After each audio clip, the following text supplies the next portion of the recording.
coming back. I really appreciate it. Even if you're not actually there and I'm just talking to myself, well, it's still a win for me because I get to do what I love, and that's talk about books. Today, I am talking about Flawed by Cecilia Ahern. If you don't know her, you probably heard of P.S. I Love You, which was a movie. It's probably 10 years old now. I have also read another book of hers called The Book of Tomorrow. And one thing I find that she does really well is capture the human condition. She really knows how to tap into what makes people human. That's kind of what Flawed is about. But first, let me say, I did not like this book when I first started it. Technically, my first attempt was a year and a half ago, and I had downloaded or uploaded. Is it upload when you put a CD in? We're gonna go with upload. Whatever. I put the audiobooks on my computer, but they were out of order. So when I first tried to listen to it, it was going back and forth through different points of the novel, and it was really confusing. And it took me a really long time to organize them, so I just moved on to something else. But with this quarantine, I really wanted to get through my TBR, and it had been on my playlist for ages, so I finally got to it. Again, I was not super impressed by the beginning, but we'll get to that later. Take 503 and counting. Well, I mean, not really 503, it just feels like 503. Because this review is just driving me crazy. Tangents, meander, convoluted. I don't want to bore you. I want it to be concise and exciting and something you want to come back for more. But this one, I have so many thoughts, and it's just not coming out the way I want. Hopefully, this will be our last try. Let's get to the book. Flawed takes place in a society very similar to the one that we're living in now, with one exception. That is, in the not-so-distant past, they had experienced this devastating economic downturn. In a way, it can be equivalent to our depression, although they blame it on people's bad decisions.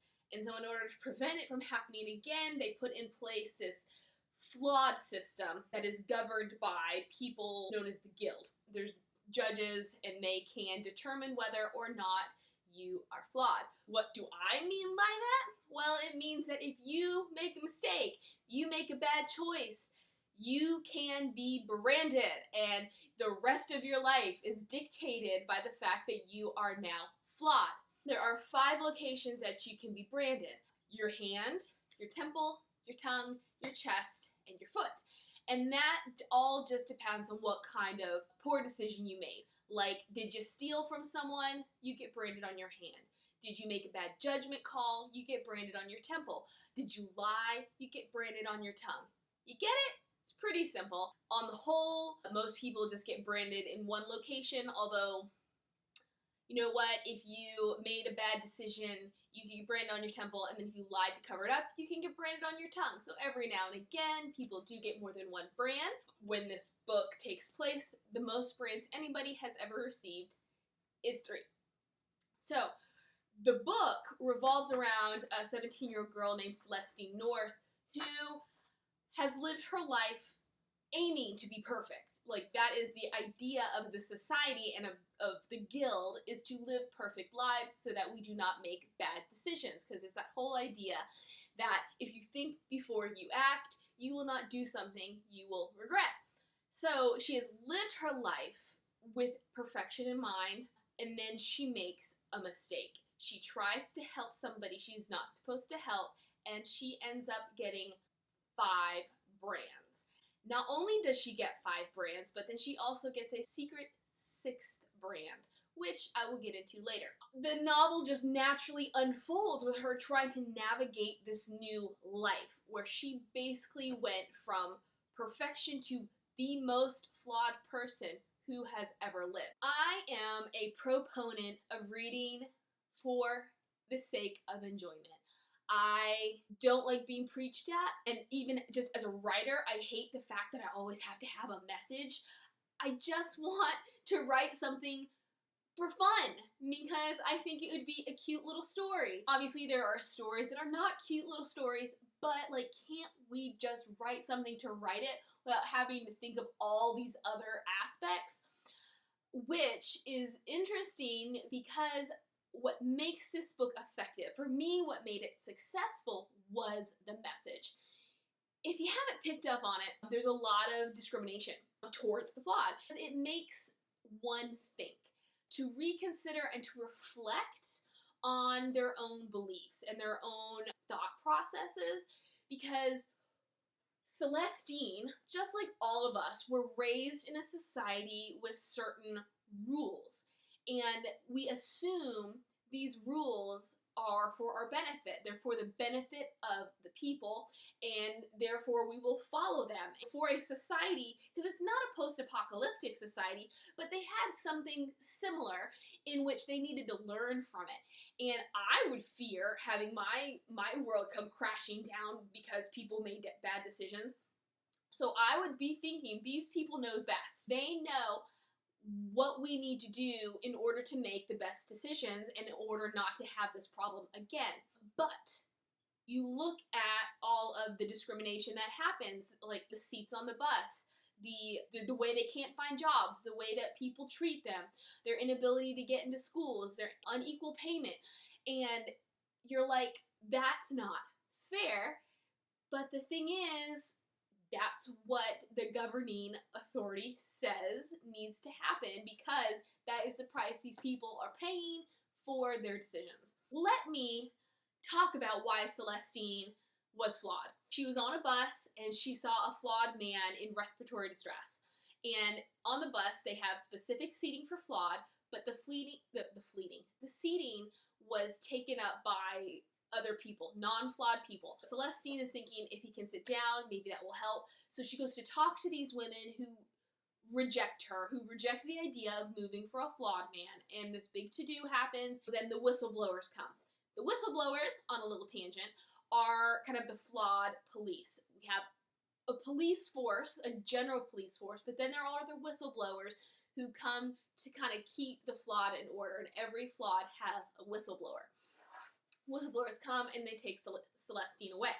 So, anybody with a conscience or any kind of compassion would think that's human decency to help somebody in need.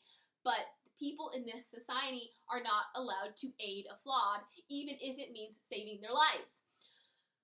So, you can see how this book will make you think. Part of my initial problem in being able to listen to this was I was already in a frame of mind where I didn't need more stress. And so then to listen to the way people would treat others in the name of righteousness, I just couldn't handle it. People are told you cannot discriminate, you cannot treat the flawed differently, but they do it anyways. And then my problem comes in, because I'm like, there's covert, and then there's overt. There are the teachers who refuse to teach Celestine. That's kind of covert. Or there are the students that ignore her or trip her or tease her. And then there are the people when the accused walk from their cells through the courtyard to the main court, and they're having food thrown at them. They're being spat at. You know, they're being humiliated and having insults thrown at them. I'm like, so how is that not flawed? You are abusing another human being, and that is not a flawed judgment? Okay, how are they getting away with that? You know, when they're on either side of the flawed spectrum, like, how are people getting away with their behaviors? Right, moving on. It's time to get into specifics. It really kind of starts with the boy that Celestine is dating. His name is Art, and his dad, Bosco, is the head of the guild. So he's the head cheese, you know what I'm saying? He's the guy who holds your life in his hands. He's the one who can essentially say, you'll be shunned from society or you'll be part of society. Naturally, everybody's afraid of him, except for Celestine, because through her relationship with Art, she has seen Bosco's human side.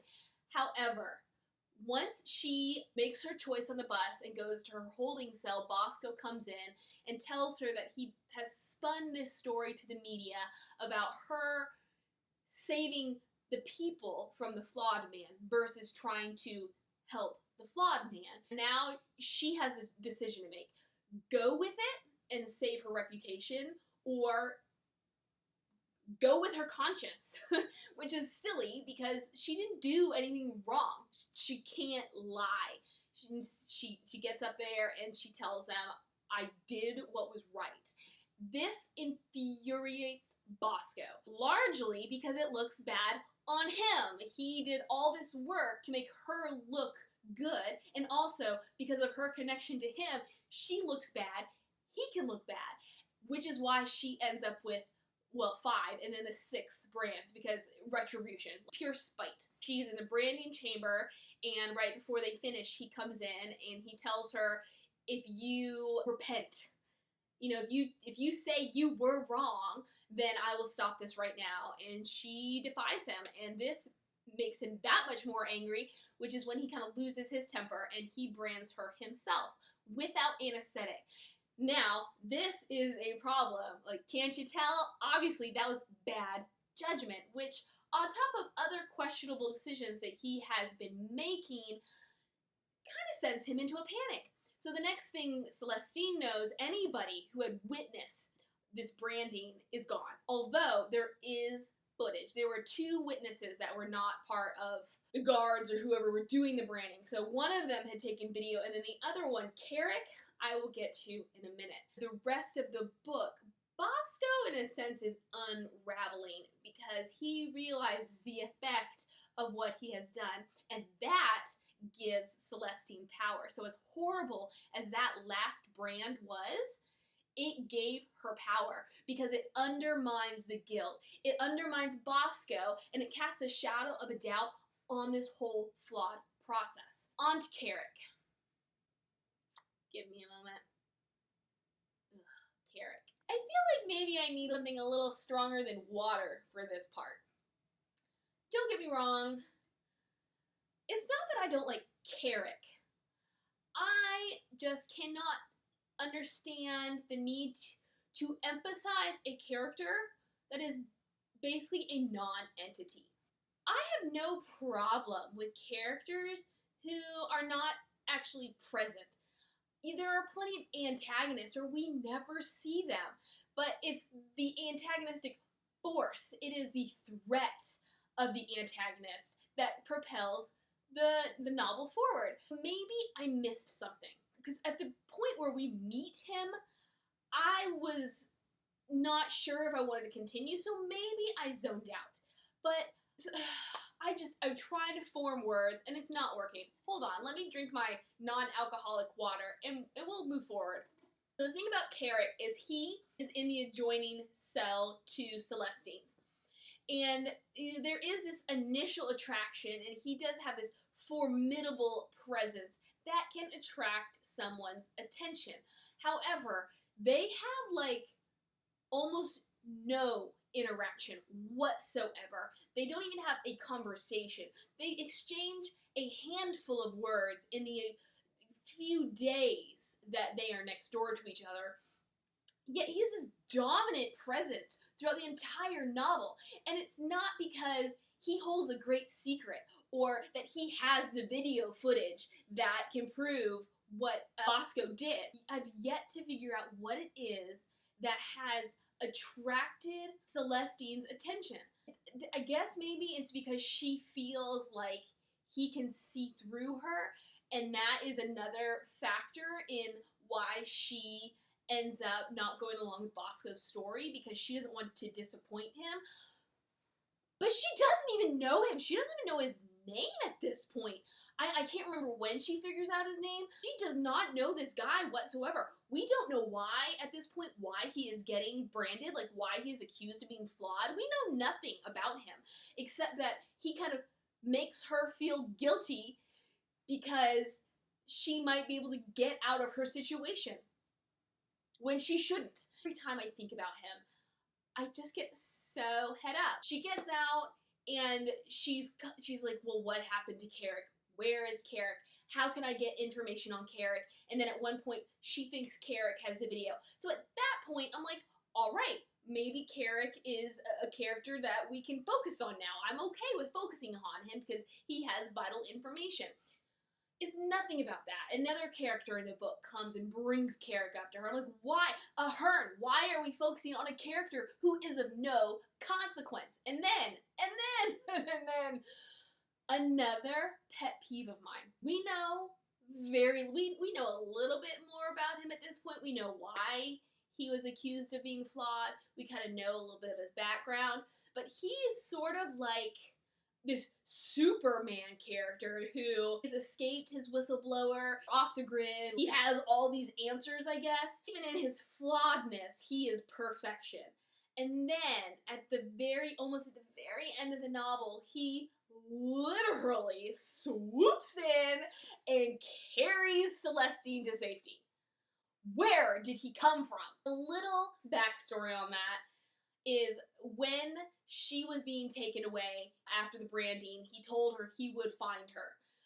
So I guess that's where this ties in, is he finally found her, because the whole novel she has been searching for him, she has been wondering when he's going to come get her, and literally, he's a stranger. She knows nothing, and it's like he's her saving grace.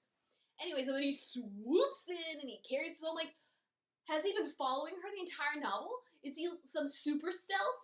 And he's just been waiting for his moment where he can sneak in and do what needs to be done? I just do not understand Carrick. I know he's going to be a bigger deal in the next novel, Perfect. And so I guess maybe that is what Ahern is setting him up for. But I thought it was a waste of time and space.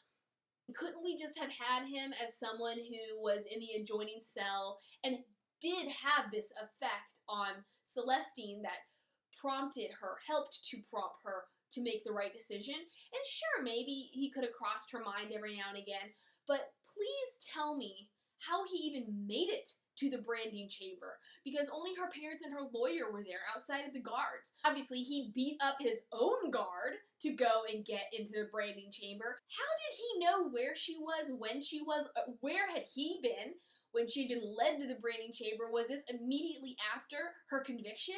And so he had been in the courtroom, so did he hightail it to the branding chamber? Whatever they were feeling was felt on both sides, because he basically moved heaven and earth to get to that branding chamber. We need to know who he is before we get to the second book, but I think Ahern could have gone about it differently. Let's move on to some other characters, namely Celestine, since she's our protagonist. I liked her.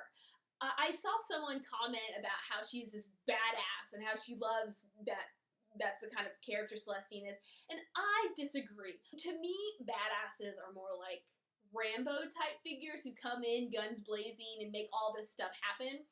And it's not that I thought Celestine was complacent. I thought she was the opposite of complacent.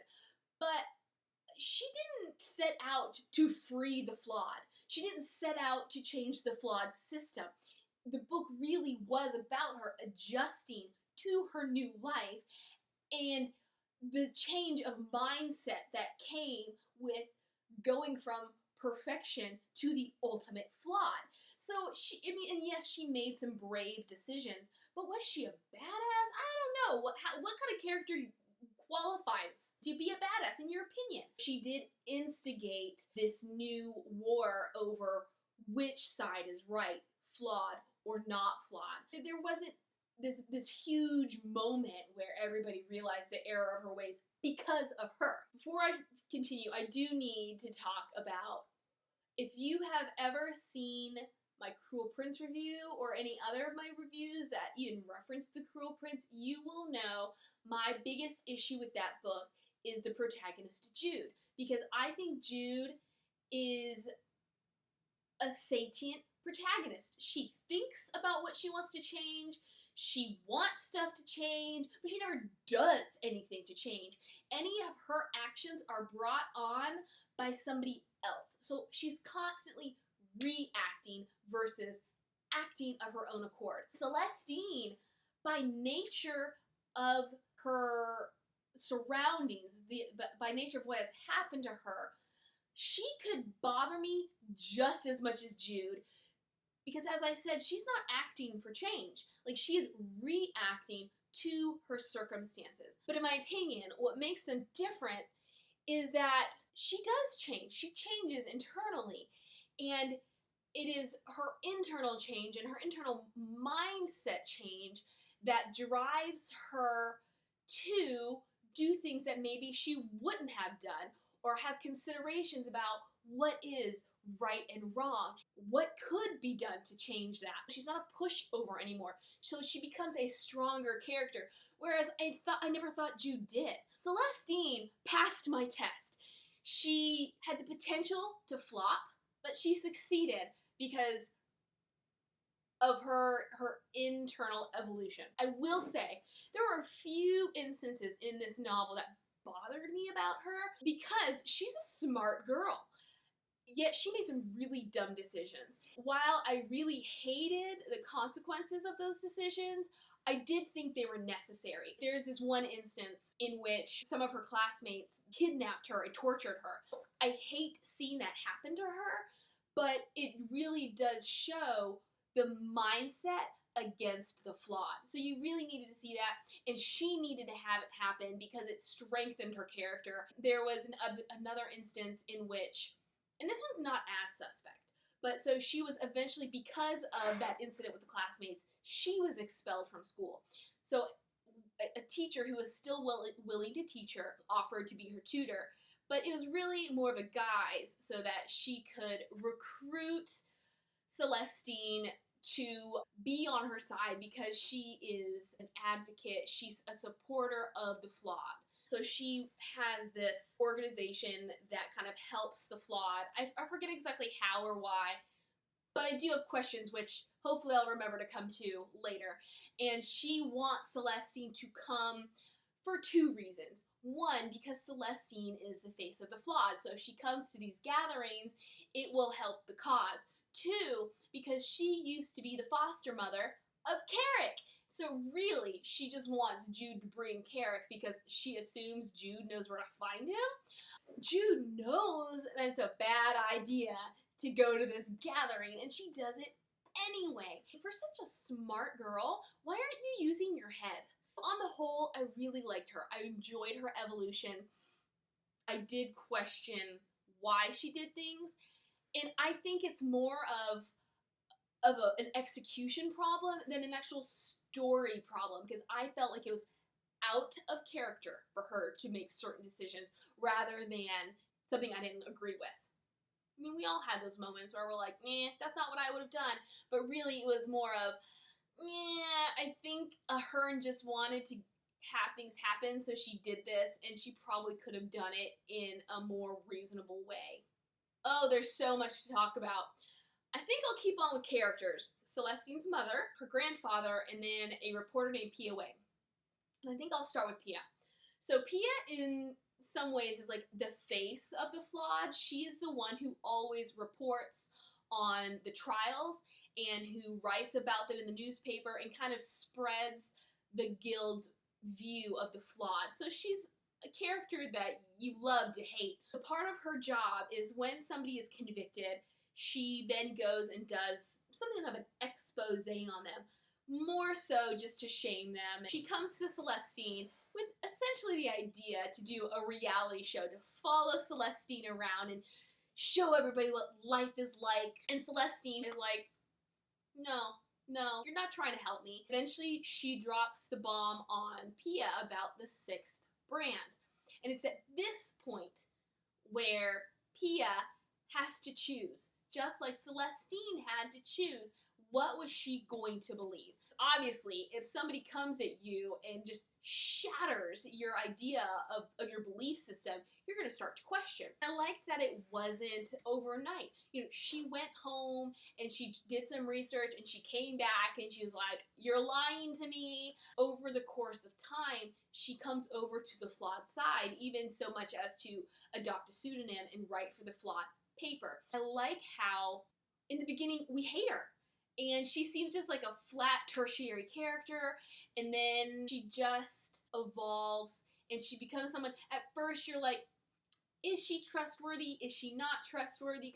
But in the end, she's a good character, and she's really helpful, and I can't wait to see if she's in Perfect, because she's disappeared by the end of Flawed, and it's like, well, why? Like, what is she doing? Let's talk about Celestine's mother. She is sort of the epitome of perfect. She's a model. Everything she does is to present a perfect front, both for herself and her family. She has kind of severed ties with the grandfather because of his beliefs on the flawed and on the flawed system. You're wondering what is going to happen between Celestine and her parents after she's branded. How are they going to treat her? Because a number of families disown their flawed members. I loved how the mother just rallied around Celestine. It was like that moment when she saw her daughter convicted for something that should not have been considered a flaw. She knew everything she had built her life around was wrong. So while other characters took some time to evolve, the mother was just like, okay, I know how it really is.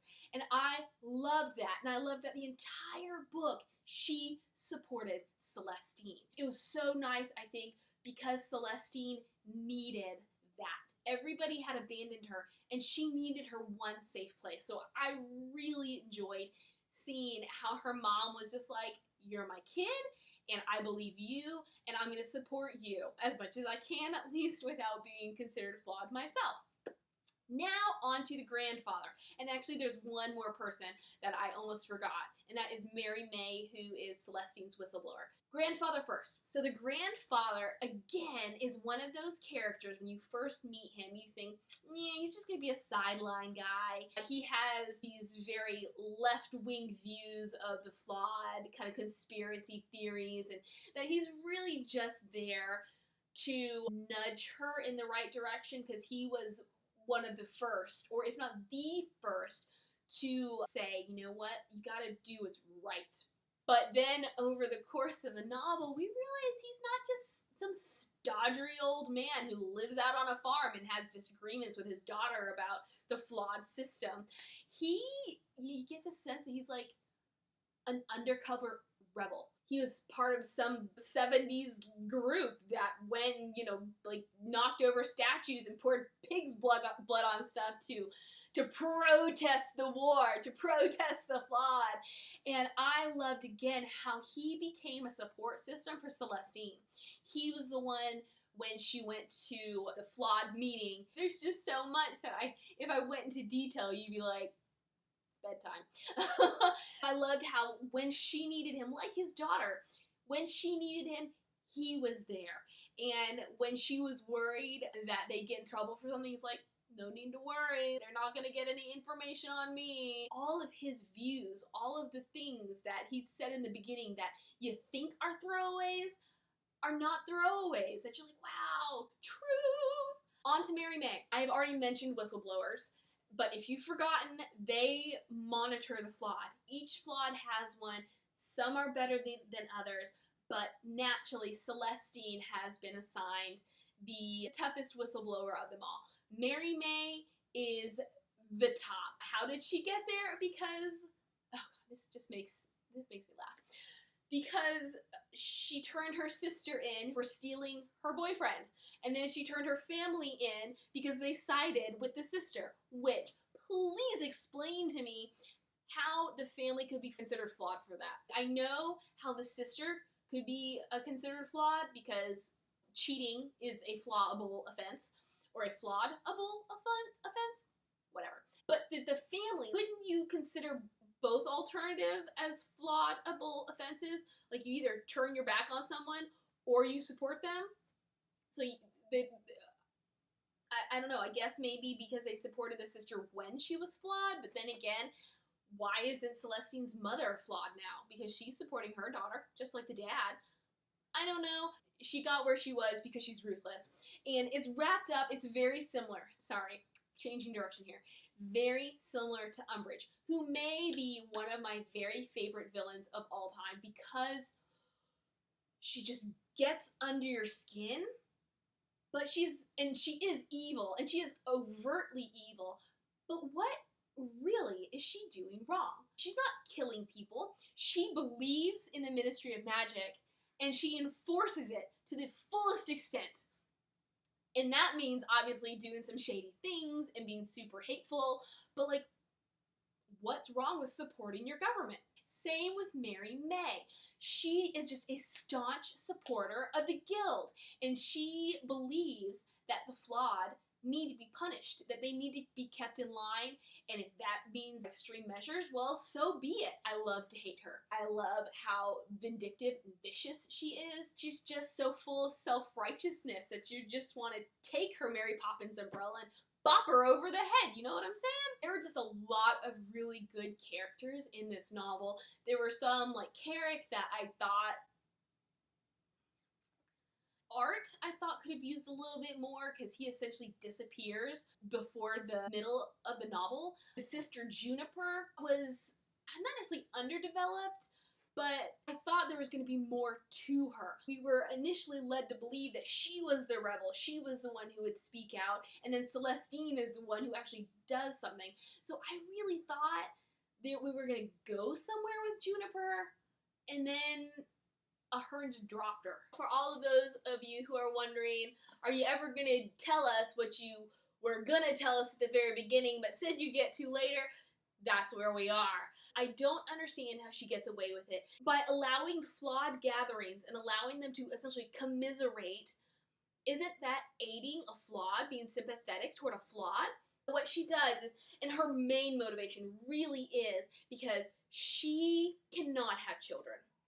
And so she had fostered Carrick. He is what they call an FAB, which is flawed at birth, which means both of his parents were flawed. What society tries to do is take these FABs, put them in a home, and brainwash them into thinking that flaweds are bad. But he was like 5 years old by the time they got a hold of him. And so when he was older, he wanted to find his parents, and that made him flawed. So he got an F on his chest.